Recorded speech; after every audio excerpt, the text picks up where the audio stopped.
Hello नमस्कार माय home माय world या चॅनलमध्ये तुमच्या सर्वांचं मनापासून स्वागत आहे। तर आज आपण बघणार आहोत एक रेसिपी। तर ती आहे एक पारंपरिक रेसिपी म्हणजे सांडग्याची भाजी। तर सांडगे आपल्याला भाजून घ्यायचे आहेत। भाजून झाल्यानंतर त्याच कढईमध्ये मी तेल गरम केलं आहे 2 चमचे। नंतर त्याच्यामध्ये खोबरं, लसूण आणि कोथिंबीर यांचं वाटण टाकलेलं आहे 2 चमचे।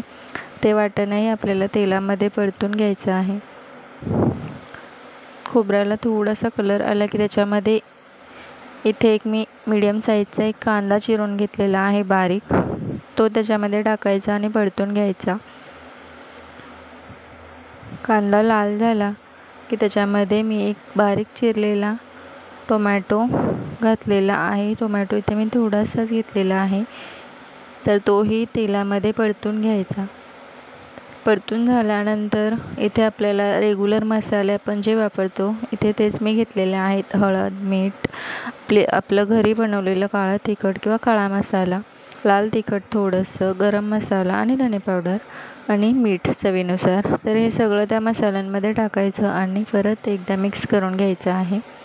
तर रोज रोज भाजीला काय बनवायचं, तर भाजी नसेल तर ही आपण भाजी बनवू शकतो आणि या पद्धतीने तुम्ही बनवलीत तर तुम्हाला नक्कीच सांडग्याची भाजी आवडेल। तर मसाले परतून झाल्यानंतर याच्यामध्ये भाजलेले जे सांडगे होते ते टाकायचे आणि परत एकदा मिक्स करून घ्यायचं। मिक्स झाल्यानंतर याच्यामध्ये पाणी घालायचं आहे, आवश्यकतेनुसार पाणी घालायचं, थोडं थोडं घालायचं आणि सांडगा आपल्याला शिजवून घ्यायचा आहे मिडियम गॅसवरती।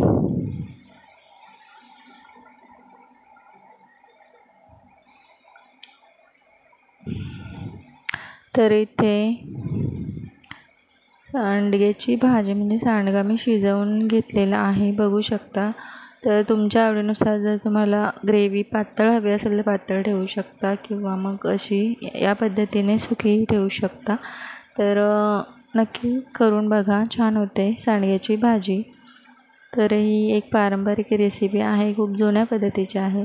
तर तुम्ही सांडग्याची भाजी कशी करता कमेंटमध्ये मला नक्की सांगा आणि माझी रेसिपी आवडली असेल तर लाईक, शेअर, सबस्क्राईब नक्की करा। चॅनलवरती नवीन असाल तर नक्की सबस्क्राईब करा आणि असेच रेसिपीज, ब्लॉग्स आणि खूप काही पाहण्यासाठी चॅनलला नक्की सबस्क्राईब करा।